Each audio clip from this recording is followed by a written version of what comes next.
Hello ವೀಕ್ಷಕರೇ, ನಮಸ್ಕಾರ. ತಮ್ಮೆಲ್ಲರಿಗೂ ಮತ್ತೊಮ್ಮೆ ಭಾಗ್ಯ ಟಿವಿಗೆ ಸುಸ್ವಾಗತ ಕೋರ್ತಾ ಇದ್ದೀವಿ. ಭಾಗ್ಯ ಮತ್ತು ಗಿರೀಶ್. ಸ್ನೇಹಿತರೆ, ಇವತ್ತಿನ ಈ ವಿಡಿಯೋದಲ್ಲಿ ಮಾವಿನಕಾಯಿ ಚಿತ್ರಾನ್ನ, ಅದರಲ್ಲೂ ಸ್ಪೆಷಲ್ ಆದಂಥ ಯುಗಾದಿ ಹಬ್ಬಕ್ಕೆ ಮಾಡಲೇಬೇಕಾದಂಥ ಮಾವಿನಕಾಯಿ ಚಿತ್ರಾನ್ನ ಯಾವ ರೀತಿ ಮಾಡೋದು, ಹಾಗೆ ಬೇಕಾದಂಥ ಪದಾರ್ಥಗಳೇನು ಅಂತ ತಿಳಿಸ್ಕೊಡ್ತಾ ಇದ್ದೀವಿ. ಖಂಡಿತ ಈ ರೀತಿಯಾದಂಥ ಮಾವಿನಕಾಯಿ ಚಿತ್ರಾನ್ನ ಬಾಯಿ ಚಪ್ಪರಿಸೋ ರುಚಿನಲ್ಲಿರುತ್ತೆ. ಚಿತ್ರಾನ್ನನೇ ಒಂದು ರುಚಿ, ಅದರಲ್ಲೂ ಸ್ಪೆಷಲಾಗಿ ಮಾವಿನಕಾಯಿ ಹಾಕಿ ಮಾಡ್ತಾ ಇರೋದ್ರಿಂದ ಮತ್ತಷ್ಟು ರುಚಿ ಇರುತ್ತೆ. ನೋಡಿ, ಮಾವಿನಕಾಯಿ ಚಿತ್ರಾನ್ನ ಅಂತ ಹೇಳ್ತಾ ಇದ್ರೇ ನಿಮಗೆ ಬಾಯಲ್ಲಿ ನೀರು ಉರ್ತಾ ಇದೆ ಅಲ್ವಾ? ಹಾಗೆ ವಿಡಿಯೋ ಕಂಪ್ಲೀಟಾಗಿ ನೋಡಿ, ನೀವು ಸೂಪರ್ ಆದಂಥ ಮಾವಿನಕಾಯಿ ಚಿತ್ರಾನ್ನ ಮಾಡಿ. ಮಾವಿನಕಾಯಿ ಚಿತ್ರಾನ್ನ ಮಾಡೋದಕ್ಕೆ ಅನ್ನ ಮಾಡ್ಕೊಳ್ಳೋದು ಬಹಳ ಮುಖ್ಯ. ತಾವಿಲ್ಲಿ ನೋಡ್ತಾ ಇರ್ಬೋದು, ಬಿಡಿ ಬಿಡಿಯಾಗಿ ಅನ್ನನ ತಯಾರು ಮಾಡಿರ್ತಕ್ಕಂಥದ್ದು. ಒಂದು ಲೋಟ ಅಥವಾ ಒಂದು ಕಪ್ಪಳತೆಯ ಅಕ್ಕಿನ 10 ನಿಮಿಷ ನೀರಲ್ಲಿ ನೆನೆಸಿ, ತದನಂತರ ಆ ನೀರನ್ನು ಹೊರಚೆಲ್ಲಿ ಕುಕ್ಕರ್ಗೆ ಹಾಕಿ 1 ಕಪ್ ಅಳತೆ ಅಕ್ಕಿಗೆ 1.5 ಕಪ್ಪಷ್ಟು ನೀರನ್ನು ಹಾಕಿ, ರುಚಿಗೆ ತಕ್ಕಷ್ಟು ಉಪ್ಪನ್ನು ಹಾಕಿ 2 ವಿಸಲ್ ಕೂಗಿಸ್ಕೊಂಡ್ರೆ ಸಾಕು. ಬಹಳ ಸೊಗಸಾಗಿ ಬಿಡಿಬಿಡಿಯಾಗಿ ಅನ್ನ ತಯಾರಾಗುತ್ತೆ. ಈ ರೀತಿಯಾಗಿ ಉದುದ್ರಾಗಿ ಅನ್ನನ ಸಿದ್ಧ ಮಾಡಿದ ನಂತರ ಕೆಲವು ಪದಾರ್ಥನ ಹುರ್ಕೋಬೇಕು. ಅದಕ್ಕೋಸ್ಕರ ಇಲ್ಲೊಂದು ಚಿಕ್ಕ ಕಡಾಯಿನ ಬಿಸಿ ಮಾಡ್ಕೊಳ್ತಾ ಇರ್ತಕ್ಕಂಥದ್ದು. ಬಿಸಿಯಾದಂಥ ಕಡಾಯಿಗೆ ಅರ್ಧ ಟೀ ಸ್ಪೂನ್ ಅಷ್ಟು ಮೆಂತ್ಯ ಕಾಳನ್ನು ಹಾಕಿ, ಹಾಗೆ ಅರ್ಧ ಟೀ ಸ್ಪೂನ್ ಅಷ್ಟು ಸಾಸಿವೆನೂ ಸಹ ಹಾಕಿ, ಸರಿಸುಮಾರು ಒಂದು 2 ನಿಮಿಷಗಳ ಕಾಲ ಇದನ್ನೆಲ್ಲ ಲೋ ಫ್ಲೇಮ್ನಲ್ಲೇ ಹುರ್ಕೋಬೇಕು. ಸ್ವಲ್ಪ ಹುರಿದಾದ ನಂತರ ಬಣ್ಣ ಬದಲಾಗುತ್ತೆ, ಅಲ್ಲಿವರೆಗೂ ಹುರ್ಕೊಂಡ್ರೆ ಸಾಕಾಗುತ್ತೆ. ನೋಡಿ, ಕೇವಲ 1 ರಿಂದ 2 ನಿಮಿಷದೊಳಗಡೆ ಈ ರೀತಿಯಾಗಿ ನಾವು ನೀಟಾಗಿ ಪದಾರ್ಥನ ಹುರ್ಕೋಬೋದು. ಸ್ವಲ್ಪ ಚಿಟಪಟಾನಂತೆ ಅಲ್ಲಿವರೆಗೂ ಹುರ್ಕೊಂಡ್ರೆ ಸಾಕಾಗುತ್ತೆ. ಹುರಿದಂಥ ಪದಾರ್ಥನ ಒಂದು ಕುಟ್ಟಾಣಿಗೆ ಹಾಕಿ ಕುಟ್ಟಿ ಪುಡಿ ಮಾಡ್ಕೋಬೇಕಾಗತ್ತೆ. ಬಿಸಿ ಇದೆ, ಸ್ವಲ್ಪ ತಣ್ಣಗಾಗಲಿ. ತಣ್ಣಗಾದ್ಮೇಲೆ ಕುಟ್ಟಿ ಪುಡಿ ಮಾಡ್ಕೊಳ್ಳೋಣ. ಹುರಿದಂಥ ಮೆಂತ್ಯ ಕಾಳು, ಸಾಸಿವೆ ತಣ್ಣಗಾಗ್ತಕ್ಕಂಥ ಈ ಸಮಯದಲ್ಲಿ ಕಡಲೆಕಾಯಿ ಬೀಜನ ಹುರ್ಕೊಳ್ಳೋಣ. ಮತ್ತಿಲ್ಲಿ ಕಡಾಯಿನ ಬಿಸಿ ಮಾಡ್ಕೊಂಡಿರ್ತಕ್ಕಂಥದ್ದು. ಬಿಸಿಯಾದಂಥ ಕಡಾಯಿಗೆ 1 ಟೀ ಸ್ಪೂನ್ ಅಷ್ಟು ಎಣ್ಣೆನ ಹಾಕಿ, ಹಾಗೆ 2 ಟೇಬಲ್ ಸ್ಪೂನ್ ಅಷ್ಟು ಕಡಲೆಕಾಯಿ ಬೀಜನ ಕಡಾಯಿಗೆ ಹಾಕಿ ಸರಿಸುಮಾರು 3 ನಿಮಿಷಗಳ ಕಾಲ ಲೋ ಫ್ಲೇಮ್ನಲ್ಲೇ ಕಡಲೆಕಾಯಿ ಬೀಜನ ಹುರ್ಕೋಬೇಕಾಗತ್ತೆ. ಕಡಲೆಕಾಯಿ ಬೀಜನ ಈ ರೀತಿ ಸಪ್ರೇಟಾಗಿ ಹುರಿದು ಲಾಸ್ಟಲ್ಲಿ ಚಿತ್ರಾನ್ನಕ್ಕೆ ಸೇರಿಸೋದ್ರಿಂದ ಖಂಡಿತ ಆ ಕಡಲೆಕಾಯಿ ಬೀಜದ ಕ್ರಿಸ್ಪಿನೆಸ್ ಹಾಗೆ ಉಳಿಯುತ್ತೆ. ಮೆತ್ತಗಾಗಲ್ಲ, ಗರಿಗರಿಯಾಗಿರುತ್ತೆ. ತಿನ್ಬೇಕಾದ್ರೆ ಒಳ್ಳೆ ರುಚಿನ ತಂದುಕೊಡುತ್ತೆ. ಈಗ ಇಲ್ಲಿ ನೋಡ್ತಾ ಇರ್ಬೋದು, ಹೊಟ್ಟೆಲ್ಲ ಬಾಯಿ ತೆರೆದಿದೆ. ಹಾಗೆ ಕಡಲೆಕಾಯಿ ಬೀಜನೂ ಸಹ ಚೆನ್ನಾಗಿ ಎಣ್ಣೆಯಲ್ಲಿ ಫ್ರೈ ಆಗಿದೆ. ಈ ಒಂದು ಅದಕ್ಕೆ ಕಡಲೆಕಾಯಿ ಬೀಜನ ಫ್ರೈ ಮಾಡಿದ ನಂತರ ಮತ್ತೊಂದು ಬಟ್ಲಿಗೆ ಹಾಕಿಡೋಣ. ಕಡಲೆಕಾಯಿ ಬೀಜ ಹುರಿದಂಥ ಈ ಸಮಯದಲ್ಲಿ ಈ ಪದಾರ್ಥಗಳು ತಣ್ಣಗಾಗಿದೆ. ಕುಟ್ಟಿ ಪುಡಿ ಮಾಡ್ಕೊಳ್ಳೋಣ. ಹೀಗಿಲ್ಲಿ ನೀಟಾಗಿ ಹುರಿದಂಥ ಪದಾರ್ಥನೆಲ್ಲ ಈ ಒಂದು ಅದಕ್ಕೆ ಪುಡಿ ಮಾಡಾಯಿತು.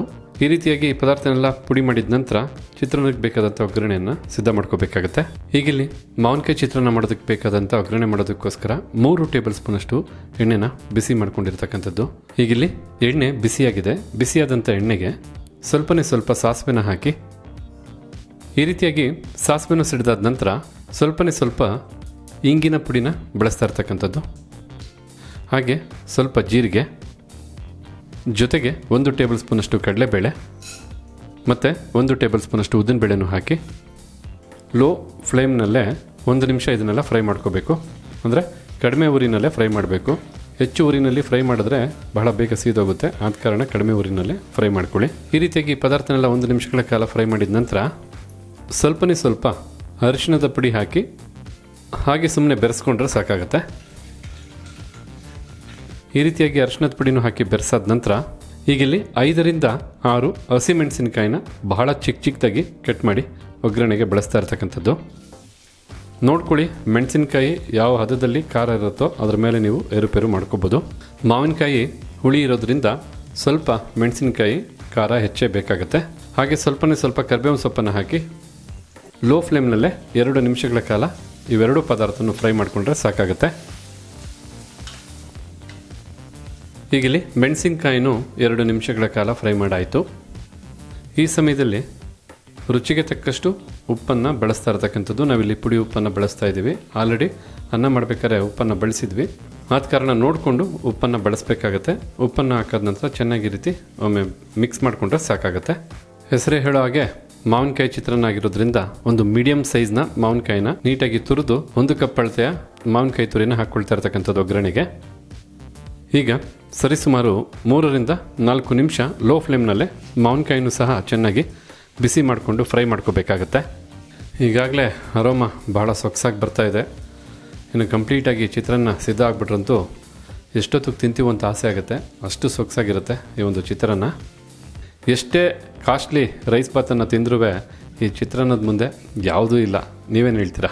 ಈಗ ಇಲ್ಲಿ ತುರಿದಂಥ ಮಾವಿನಕಾಯಿನೂ ಸಹ 2 ನಿಮಿಷಗಳ ಕಾಲ ಫ್ರೈ ಮಾಡಾಯಿತು. ಈ ಮಾವಿನಕಾಯಿ ಚಿತ್ರಾನ್ನದ ರುಚಿನ ಹೆಚ್ಚು ಮಾಡೋದಕ್ಕೋಸ್ಕರ 1 ಟೀ ಸ್ಪೂನಷ್ಟು ಬೆಲ್ಲದ ಪುಡಿನ ಬಳಸ್ತಾ ಇರ್ತಕ್ಕಂಥದ್ದು. ಸ್ವಲ್ಪ ಬೆಲ್ಲದ ಪುಡಿ ಸಾಕು. ಆಗಲೇ ನಾವು ಮೆಂತ್ಯ ಹಾಗೆ ಸಾಸಿವೆನ ಹುರಿದು ಕುಟ್ಟಿ ಪುಡಿ ಮಾಡಿದ್ವಲ್ಲ, ಆ ಪುಡಿನೂ ಸಹ ಹಾಕಿ, ಜೊತೆಗೆ 4 ಟೇಬಲ್ ಸ್ಪೂನಷ್ಟು ತಾಜಾ ತೆಂಗಿನಕಾಯಿ ತುರಿನೂ ಸಹ ಹಾಕಿ, ಈ ಪುಡಿ ಹಾಗೆ ತೆಂಗಿನಕಾಯಿ ತುರಿನ 1 ನಿಮಿಷಗಳ ಕಾಲ ಬೆರೆಸಿ ಬಿಸಿ ಮಾಡಿಕೊಂಡ್ರೆ ಸಾಕಾಗುತ್ತೆ. ಒಂದು ರೀತಿ ಹೇಳ್ಬೇಕಾದ್ರೆ ಮಾವಿನಕಾಯಿ ಚಿತ್ರಾನ್ನದ ಗೊಜ್ಜು ಸಿದ್ಧವಾಗುತ್ತೆ ಅಂತಲೇ ಹೇಳ್ಬೋದು. ಈ ರೀತಿ ತೆಂಗಿನಕಾಯಿ ತುರಿನೂ ಚೆನ್ನಾಗಿ ಬಿಸಿ ಮಾಡಿದ ನಂತರ ಫ್ಲೇಮನ್ನು ಆಫ್ ಮಾಡ್ಕೊಳ್ಳೋಣ. ಈಗ ಮಾವಿನಕಾಯಿ ಚಿತ್ರಾನ್ನಕ್ಕೆ ಬೇಕಾದಂಥ ಗೊಜ್ಜು ಸಿದ್ಧವಾಯಿತು. ಈಗ ಅನ್ನನ ಹಾಕಿ ಮಿಕ್ಸ್ ಮಾಡ್ಕೊಳ್ಳೋಣ. ನೋಡ್ತಾ ಇದ್ದೀರಲ್ಲ, ಅನ್ನ ಎಷ್ಟು ಬಿಡಿಬಿಡಿಯಾಗಿದೆ. ಖಂಡಿತ ನೀವು ಮೊದಲಿಗೆ ಅನ್ನನ ದಯವಿಟ್ಟು ಬಿಡಿಬಿಡಿಯಾಗಿ ಮಾಡಿಕೊಂಡೇ ಮಾವಿನಕಾಯಿ ಚಿತ್ರಾನ್ನ ಮಾಡಬೇಕು. ಆಗಲೇ ನಿಮಗೆ ಮಾವಿನಕಾಯಿ ಚಿತ್ರಾನ್ನ ನೋಡೋದಕ್ಕಾಗ್ಬೋದು, ತಿನ್ನೋದಕ್ಕಾಗ್ಬೋದು, ರುಚಿ ಆಗ್ಬೋದು, ಎಲ್ಲನೂ ಸೂಪರಾಗಿರ್ತಕ್ಕಂಥದ್ದು. ಈ ರೀತಿ 1 ಕಪ್ ಅಕ್ಕಿಯಿಂದ ಬೇಯಿಸಿದಂಥ ಅನ್ನನೂ ಬಾಣಲಿಗೆ ಹಾಕ್ಕೊಂಡಾದ ನಂತರ ಮೊದಲೇ ಕ್ರಿಸ್ಪಿಯಾಗಿ ಹುರಿದಂಥ ಕಡಲೆಕಾಯಿ ಬೀಜನೂ ಹಾಕಿ, ಜೊತೆಗೆ ಮೇಲೆ ಸ್ವಲ್ಪ ಕೊತ್ತಂಬರಿ ಸೊಪ್ಪನ್ನು ಉದುರಿಸಿ ಮಿಕ್ಸ್ ಮಾಡ್ಕೋಬೇಕಾಗತ್ತೆ ಚೆನ್ನಾಗಿ.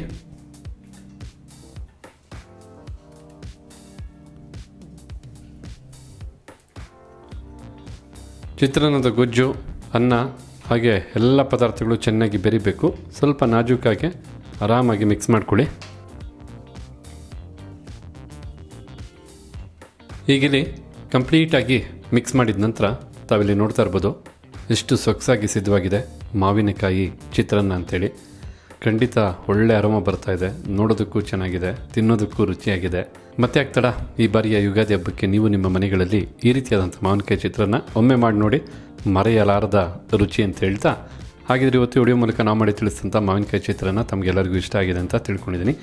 ಇಷ್ಟ ಆಗಿದ್ರೆ ವಿಡಿಯೋಗೊಂದು ಲೈಕ್ ಮಾಡಿ, ಹಾಗೆ ಈ ರೆಸಿಪಿ ಬಗ್ಗೆ ತಮಗಿರ್ತಕ್ಕಂಥ ಅನಿಸಿಕೆ ಅಭಿಪ್ರಾಯನ ತಿಳಿಸೋದನ್ನು ಮರಿಬೇಡಿ. ಎಲ್ಲದಕ್ಕಿಂತ ಹೆಚ್ಚಾಗಿ ಈ ವಿಡಿಯೋನ ಮತ್ತೊಬ್ಬರಿಗೂ ಹೆಲ್ಪ್ ಆಗುವ ಹಾಗೆ ಶೇರ್ ಮಾಡಿ ಅಂತ ಹೇಳ್ತಾ ತಮಗೆಲ್ಲರಿಗೂ ಧನ್ಯವಾದನ ತಿಳಿಸ್ತಾ ಇದ್ದೀವಿ. ಭಾಗ್ಯ ಮತ್ತು ಗಿರೀಶ್. ಮತ್ತೊಂದು ಹೊಸ ವಿಡಿಯೋದಲ್ಲಿ ಹೊಸ ರೆಸಿಪಿ ಜೊತೆ ತಮ್ಮನ್ನ ಭೇಟಿ ಮಾಡ್ತೀವಿ. ಅಲ್ಲಿವರೆಗೂ ನಮಸ್ಕಾರ ವೀಕ್ಷಕರೇ.